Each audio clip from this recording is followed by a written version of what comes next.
दोस्तों, आपको पता होना चाहिए कि ये कोई बुलेट ट्रेन नहीं है, बल्कि ये हाइपरलूप है। अगर आपने इसके बारे में सुना होगा, तो फिर आप समझ गए होंगे, और नहीं तो फिर हम बधाई देते हैं। ये हाइपरलूप वो चीज है जो आपको कश्मीर से कन्याकुमारी तक महज 3 घंटे में पहुंचने का दम रखती है। अब आप कहेंगे कि भला ऐसा कैसे पॉसिबल है? तो दोस्त, ऐसा बिल्कुल पॉसिबल है, और इतना ही नहीं, बहुत जल्द आप इंडिया में इसकी सवारी भी कर सकते हैं। क्यों होगा ना एक्साइटेड?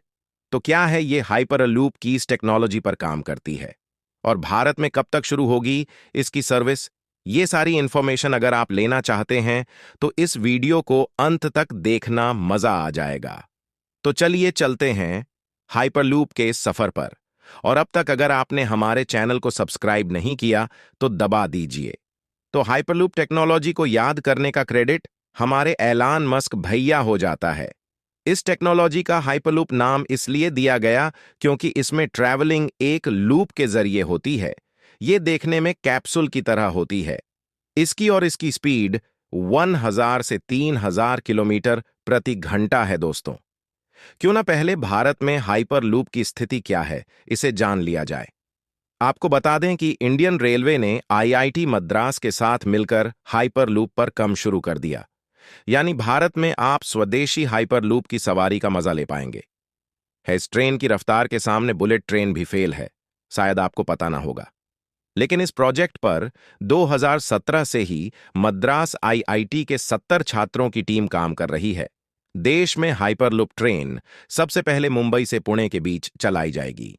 इस प्रोजेक्ट के तहत 70,644 करोड़ रुपए की लागत से लाइन तैयार की जा रही है। मौजूदा तरीकों से ज्यादा एफिशिएंट और फास्ट हाइपरलूप की टॉप स्पीड 1200 किलोमीटर प्रति घंटा तक हो सकती है।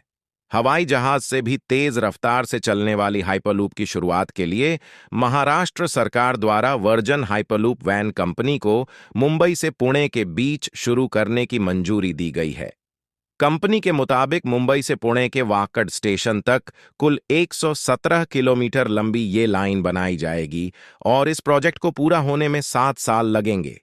बता दें कि मुंबई और पुणे के बीच हर साल यात्रियों की संख्या में बहुत ही हो ही रही है, जिसकी वजह से इस प्रोजेक्ट को चुना गया। बताया जा रहा है कि इंडिया में हाइपरलूप मुंबई और पुणे के बीच करीब 119 किलोमीटर दूरी को तय करने में लगभग 13 मिनट का वक्त लेगी। कहा जा रहा है कि पहले से ही मुंबई और पुणे के बीच हर साल लगभग 75 मिलियन लोग ट्रेवल करते हैं, और साल 2026 तक बढ़कर 130 मिलियन हो जाएगा। फिलहाल हाइपरलूप सभी शुरू करने के लिए दुनिया के कई देश इसे अपना रहे। भारत के अलावा अमेरिका, कनाडा और सऊदी अरब में भी इस हाइपरलूप ड्रीम प्रोजेक्ट पर लगातार काम जारी है। चीन और जापान भी इस दिशा में लगातार काम कर रहे हैं। तो अब देखने वाली बात यह है कि इन्हें सभी बड़े देशों के बीच हाइपरलूप ट्रेन को लॉन्च करने की होड़ में लग गई है। ऐसे में यह देखना इंपॉर्टेंट होगा कि आखिर कौन सा देश पहले हाइपरलूप ट्रेन को लॉन्च कर पहली बाजी मारने में कामयाब होगा।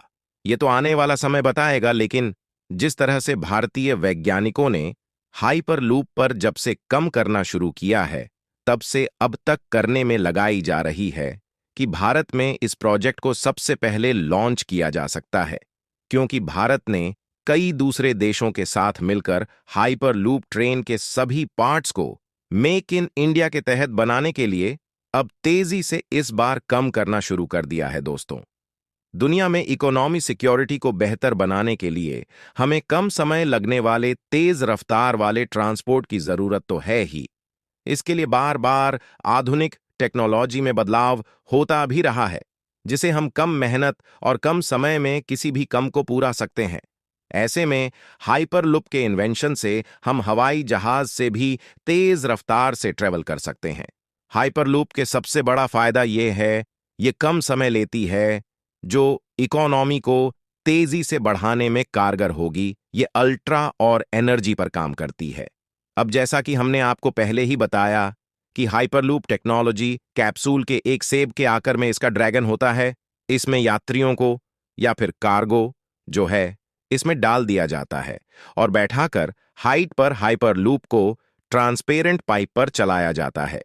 इसके तेज चलने की सबसे बड़ी वजह यह है कि इन ट्रांसपेरेंट पाइप पर इलेक्ट्रिक चुंबक लगे होते हैं, इलेक्ट्रोमैग्नेट्स लगे होते हैं, जिसके चलते यह ट्रैक से ऊपर चलते हैं और इसमें घर्षण यानी कि फ्रिक्शन कम होने की वजह से इससे स्पीड भी बढ़ती है। इन्हें समझ लीजिए, ये जो ट्रेन समझ लीजिए या हाइपर लूप समझ लीजिए, ये हवा में फ्लूट करती है।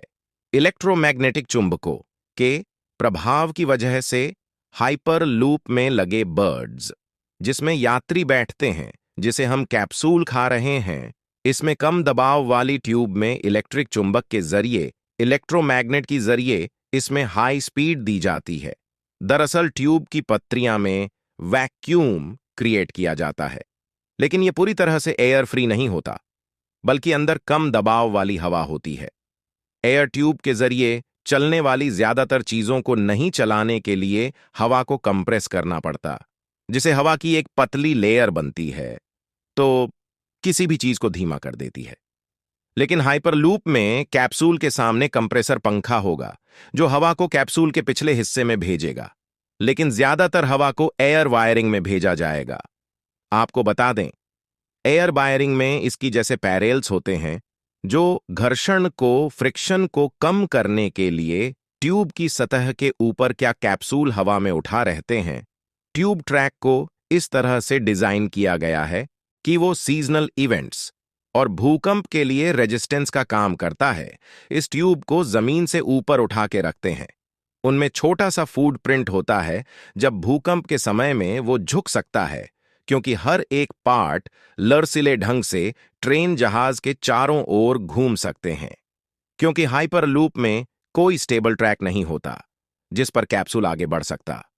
ट्यूब के ट्रैक के ऊपरी हिस्से वाले भाग में बना सोलर पैनल रेगुलर ढंग से मोटर को एनर्जी देता है। इस हाइपरलूप का खास बात यह है कि पूरी तरह यह ऑटोमेटिक है। इसमें पॉल्यूशन बिल्कुल नहीं होता। इसके इस्तेमाल से ग्रीन हाउस गैसेस के एमिशन में कमी आएगी। इसमें कार्बन का मिशन भी नहीं होता। आपको यहां यह भी बता दें कि भारत में हाइपरलूप बनाने वाली टीम ने स्पेस एक्स की हाइपरलूप कंपटीशन 2019 में top 10 rash with ranking world ranking की थी। यह ऐसा करने वाली एकमात्र एशियाई टीम थी। भारत के हाइपरलूप परियोजना को यूरोपीय हाइपरलूप वीकर 2021 में मोस्ट स्केलेबल डिजाइन का अवार्ड भी मिला था।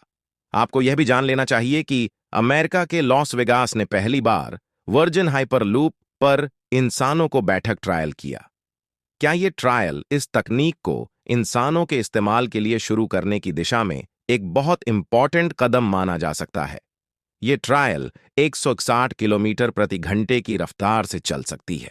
तो दोस्तों, भारत में कब हाइपरलूप तैयार हो पाएगी? सन 2030, सन 2035 या सन 2050, या फिर उससे भी आगे? क्या लगता है आपको? जवाब जरूर दीजिएगा कमेंट सेक्शन में। और ये सवाल अपने मित्रों से पूछने के लिए इस वीडियो को जरूर शेयर कीजिए, फेसबुक पर, व्हाट्सएप पर, यूट्यूब पर। कल फिर मिलते हैं एक और दिलचस्प वीडियो में। तब तक के लिए आप सबका इस वीडियो के अंत तक बनाने के लिए दिल से धन्यवाद।